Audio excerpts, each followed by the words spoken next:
This is the Fierce Heart Alliance, featuring the Harmonic Virtues, a self-reflective practice to understand virtues based on the laws of the universe, ancient teachings, and channeled wisdom. We can apply these virtues to everyday life to fully participate in our personal evolution by cultivating resiliency, purpose, and harmony through self-awareness and self-stewardship. Hi, I'm Summer Sophia Moon, and I've come here to heal myself and chew bubblegum, and I'm all out of bubblegum. So join me and my special guests as we share and learn how to love ourselves fiercely through self-care, explore the wisdom of the harmonic virtues, and grow our conscious community together. By listening, you are now a fierce heart too. Welcome to the Fierce Heart Alliance.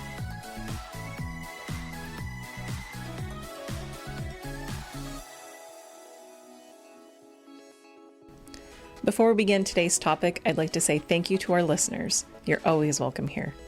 Thank you to our ancestors, spirit guides, and friends who are assisting us today. May these words be a force for good and timelessly infused with light and held in the frequency of rose quartz and spread healing and peace around the world. May it connect to both our consciousness and unconsciousness for the highest and most benevolent outcomes for all. If there's any words left unsaid, we trust in spirit to make things right and let it gently ease into our consciousness as necessary for understanding in our own time, in our own way. And so it is. Thank you.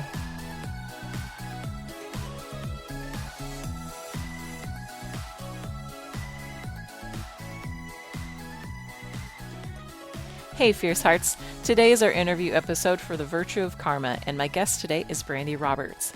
She's a Reiki master who's done immense research around our physiology and the meridian system, especially as it relates to trauma distortion and other energetic mishaps that occur in life. She also guides and helps people develop their spiritual gifts and talents. Thanks for joining us today. You're welcome. Thanks for having me. You know, we've all heard that the slang karma is a bitch. And, you know, it's from what I understand, we typically mean that for someone's rude or something like that, that they're eventually going to meet their justice of some kind. But what is your opinion of karma? And we're just going to be speaking about the cause and effect more so than the reincarnation sort of aspect. So what does karma mean to you? To me, if you have an experience that you're going to perceive as karma, it means that you're carrying an energetic vibration within you that is asking for light to shine on that subconscious aspect of yourself. So if you get frustrated in conversation with someone, what I do is I take it back and say, okay, why did I get frustrated? There's a piece of me that reacted to this, right? The Buddha says the middle way is the way to go. Don't react to anything left, right, or whatever. Walk your middle path, which to me is like, oh, okay, I see where you are on your journey. You decided to make a comment that ruffled my feathers. Those feathers ruffled were mine. So I'm going to own it. I'm going to take it back. I'm going to review it and find out why the distortion occurred within myself that I had to have a reaction. And to me, that is sort of what karma looks like. Situations present so that you can take a look at what is hiding within your own psyche. That's one of the rules that we have in one of my women's circles that I'm a part of. And we have these ground rules in order to create this healthy container. And one of the rules is if someone says something that triggers you, it's a chance for you to look at that trigger. It's not necessarily about the person itself, but it's a moment for, like you said, to reflect into yourself. That's awesome. That's wonderful. Right. And you can almost look at those people as a gift. Yes. A teacher. Right. Yeah. And so, when we're talking about karma, and like I said, we're not going to dive into the whole past lives or reincarnation, but, do you have an opinion about, when people say I have a past life or they're doing past life work? I was just thinking about it and realizing that you never hear people say, oh, my future life. And why do you think people only have like a past life experience and they don't have that quote unquote future life or anything like that? Like, what's your take on that? That's a really great perspective for a question, actually. I appreciate that. And, it's a real fear factor. It's really difficult for people to want to accept their now and self-project it forward to some sort of a vision board or to some sort of higher level potential. People have experiences where they do see their future all the time. And for me, I really only see it like this life. I don't necessarily leap to the next life, but to reinvent themselves in today and give that vision of the now to the future it is sort of where you can instantly change it to positivity by letting things go and creating that vision for the future. As it relates to karma, it would be, I guess, what you'd let go of today. It would kind of clean that plate off for tomorrow, which really is designing your future self now. As far as future life, that's a direction I really don't leap to. For me, it's more this life and this instance and this particular path of what you want to reinvent for yourself and clear up. Yeah, absolutely. And I have my own take on past lives, and I don't really know what the answer is either. But one thing that in, I've, I don't want to say reduced to, but the conclusion I've come to is regardless of what the answer actually is, regardless of what life it is, where we go or what have you, the power that we have in this life is love. And so maybe there is something that we can't quite explain that happened in the past. My power is love, and I can show compassion, and I can forgive those things, and they're out of my control. It's almost like surrendering to the things you cannot control. I can't control what happened in a past life. That's not what I'm doing right now. That's not my mission right now. My mission is this life, and I can forgive and I can love. And I feel like that empowers us instead of getting into the victim mentality of, oh, I was this or that. I feel like that could be a very slippery slope. And, some people have to go through that. But I think some people can also get mired in that, and that stifles flow, that stifles growth, and development in this life. So it's a very subjective path, I think. I actually agree with you on that. Reminding people not to continue to tell their story over and over again and hold that energetic vibration to their body is basically what I heard you just say. And I that's so beautiful. So beautiful. Thank you. Yeah. Yeah. Well, so when we're talking about this aspect of karma, we're talking about the cause and effect. And so what does the principle of cause and effect mean to you? That's an interesting question. And it's so funny that you asked me that because I've just recently been really in touch with my inner youth child self and my inner voice from childhood. And it's like, when you're growing and you're different, right? We're all different.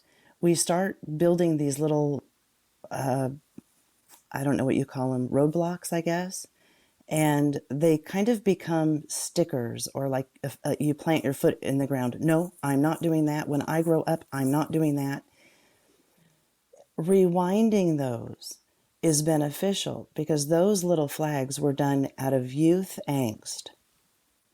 And they build us up to adult angst and adult, some sort of an energetic entitlement of what we will and won't do. Letting those go and reconciling those to your wisdom as you grow, and letting go those baby flags you planted as no, I will not do that, is really in such a great service to yourself. To let the cause and the effect go, because likely you're your own cause when you decided to be so angry and bitter or frustrated at the trauma that you experienced or perceived to experience in some cases, however it lands in your particular life. But the effect is what you can change. That's what you have control of now. Yeah. The cause was the past, the effect is now, and you might have hints and reverberations of the cause, and right now you have the opportunity to act, or act in maybe a different way, or choose that I could go down that path and I could get mired in that, or I could choose something different. Precisely. Yeah. Yeah. Do you have any examples of maybe how that has shown up for you? Well, yes, actually, another recent experience that I just had when I started my spiritual journey, I had an incredibly powerful experience with Archangel Michael. And I took from the situation that he came to me only because I had reached a certain level of work. And I realized that I had sort of ran with that theory. And this was about 6 years ago that I had this experience. And about a month ago, I was sitting in meditation and I realized, kind of like with a bonk on the head, I have not been asking for help. It was completely away from me to do that. And in my review of how that experience with Archangel Michael 6 years ago related to that, came to surface from when I was little. No, I can do it myself. I can do this myself. I am me. I can just handle this all myself. And so reconciling that to my little self, which surfaced in my spirituality through a gifted vision with Archangel Michael. And then just 2 months ago was like, wait a minute, I can ask you guys for help and do the work myself at the same time. And what a benefit that's been. So I created my own stumbling block when I decided with that energy. Yeah. And that's a really good point when you talk about the energy. So, here at the Fierce Heart Alliance and the Harmonic Virtues, we talk about the vibration of emotions. And one of the quickest ways to start changing your karma for the better is to be kind. And so my question for you is, what does kindness mean for you? Once I learned how to be kind, it's just recognizing everybody is unique, everybody's different, and everyone is okay as they are. To me, that is kind. Polishing it up meant really working on myself, how to shine that out and own it. I don't think it's an easy thing to do, but it can be done, and it really starts with being kind to yourself. Once you know how to be kind to yourself, then you can recognize how to be kind to others, I feel. And it just starts with for me, just like a flat out acceptance of everyone as is. Sorry, I just felt like I needed to add that. Perfect. That's wonderful. Yeah. And so, how do you show kindness to yourself? So I honor everything about me. If I'm hungry and I'm with a group and I need to eat, I don't stay with a group. I get myself some food. If I need to do something for myself, I put myself first in all ways. And it's taken a lot. This is another thing I think that people have a hard time doing. Everybody really focuses on putting other people first. I had to recondition myself to everything from personal business to what I show outward had to be restructured to where I mattered first. And it's kind of fascinating. As I started putting myself first, I became timely. I wasn't late all the time. I'm slowed down. I'm not rushing everywhere I go. And nothing is a chore anymore. It's made a real big difference when you can sort of destructure yourself, your thinking, back to your body matters, your mind matters, what you need to do matters, and nothing is so urgent that it can't wait for you. Well, do you have any random acts of kindness that you like to do or that you have done? Ooh, you know, as a spiritualist and a Reiki master and an energy healer, what I usually do is I just observe conversation when I'm out and about. And the other night I was at a casino and there was a couple of ladies there choosing to dish all of their medical problems. And I thought, okay, guides, I'm here for a reason. They're here talking very loudly and they've got my attention. Is there something I could do? And so I just open it up, I flare Reiki, and then I just say, thy will be done. And I do that often. I do that, for people on the street who are asking for assistance in various ways. And that's a way that I like to share. That for me is powerful because that is who I am. And that's how I like to be kind when I'm out, which I think was your question. Yeah, absolutely. And getting back to the kindness for yourself and putting yourself first, do you feel that there are constructs in society that causes us to, or what do you think the root is about that? Because it feels to me that it's kind of something that women in particular, we're supposed to be selfless and, taking care of others before we can take care of us. Like, do you feel like that there's something there, or there's something to society, or what do you think that stems from? You could say that it's society to women, but I think it's society to everybody. So what I have discovered is once you know your own authenticity and what makes you tick, what makes you the type of being you are, then you understand your flair of kindness.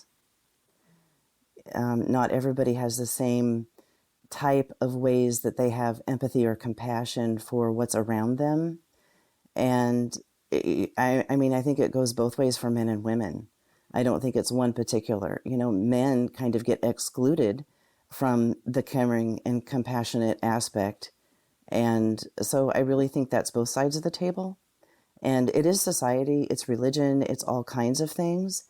And it's just whatever you're going to allow to supersede your own internal thoughts.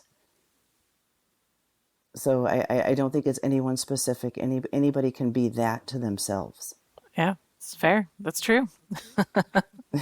I would totally agree. Do you have anything else that you want to share about kindness? I do. I have a story that I'd like to share. I'm kind of Oh, telling on please. myself. Yeah. Several years ago, I had it in my mind that I could help other people every time I went out to eat. And I love to eat at Panera Bread drive-thru. So I'd go through the drive-thru and I'd get up there and I'd pay for the car behind me. And then at the end of the month, I'd call my dad and go, Dad, I'm a little short. Can you help me out? And he would always help me out when I needed it here and there. But I learned a really valuable lesson. I was following a random act of kindness sort of idea by going there and paying for the person's meal behind me before I was financially stable enough to be that. And that was actually one of the things that I learned about myself. It's like, oh, wait a minute. Maybe I should do me instead because, me giving in that regard isn't my best, number one. And it isn't actually something that I could financially easily do. So, making that was sort of a random act of kindness mishap. It was like a misguided gift. So making sure, again, that you're in alignment with what it is that you are doing, I think is also very, special to notice about yourself. That it's like an authentic action. Right, that you're just not maybe hopping on some sort of a bandwagon. Oh, it's random act of kindness day. Maybe I should go buy something or do something like the rest of maybe what I see in society in my neighborhood, whatever, however that looks to you. Yeah. And I did that. I did. And I recognized that it wasn't really, I wasn't in a position to do that at that time. You know what I mean? Yeah. What's your take on the kindness ripple effect? And it sounds like paying for someone else's meal was maybe a way for you to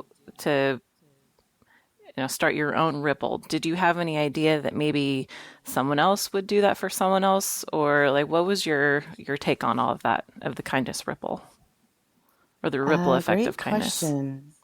You know, for me, it was always about making somebody else's day. And I don't think I really thought much beyond that. It just made me feel good.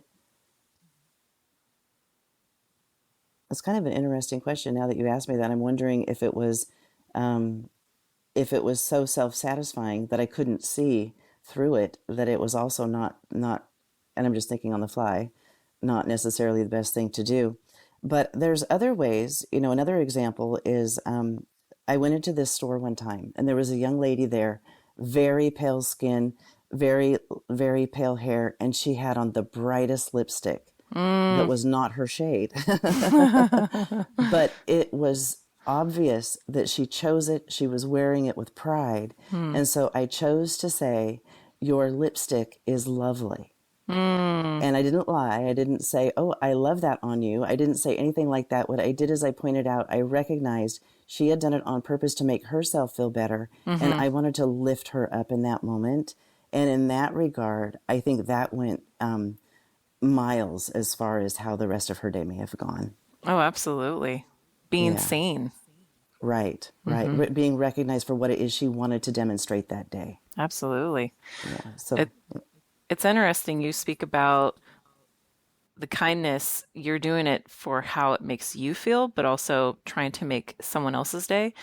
The Random Acts of Kindness Foundation has done a lot of research, and one of the points that they say is that being kind is actually a two-way street, and there's reward for the giver and the receiver. And so the giver actually gets the reward centers light up in the brain just as if they were to receive as well. It's pretty interesting.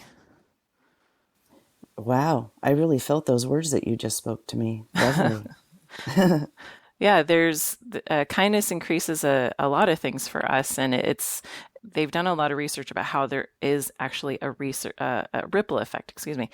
So it can increase oxytocin, the love hormone, which can increase self-esteem and optimism in the face of anxiety. Participants in one study found that they felt stronger and more energetic after helping someone while also feeling more calm. People who volunteer have a 44% increase in lifespan and longevity with fewer aches and pains. And then it can also increase serotonin, which is the feel-good chemical that antidepressants stimulate. So it's pretty incredible. Being kind is good for your health, essentially. Wow, that's incredible. That sounds like it. And after reading all of that, when I found all of that out, going back to something that you said earlier, is that we also need to remember to be kind to ourselves. And that's where it really starts. And I think it's easier almost to be kind to people outside, to other people, rather than being considerate and being kind to ourselves. And I think a lot of people have this negative self-talk that they will just berate themselves, but they'll open a door for someone else. And I think it starts with us, and it starts at square one. We need to remember to be kind to ourselves, and then that will authentically ripple out to other people. That'll just be your being, just who you are. Yeah, I agree. Wonderful. Well, is there any other tidbits that you'd like to share? If we want to tie that kindness to karma, I would Sure. say that they would go hand in hand. The more kind you are, the less negative experiences that you would have. If you're going to own the identity of kind, then that feels like it would really go hand in hand with letting go of things and not experiencing karmic situations. That's beautiful. Well, that concludes our episode for today. Thank you so much, Brandy Roberts, for sharing all your wisdom. Thank you. Thank you. Blessings to you. Have a beautiful day. Well, that's our episode for this week. Feel free to leave any comments you might have about your experience with karma to keep the conversation going. Please like and subscribe. It helps this podcast more than you know. And you can always follow the Fierce Heart Alliance on Facebook and Instagram for weekly inspiration. Next week is our integration episode for the virtue of karma, where I go into deeper aspects of karma and I share channeling from my guides. Take care, Fierce Hearts. Till next time.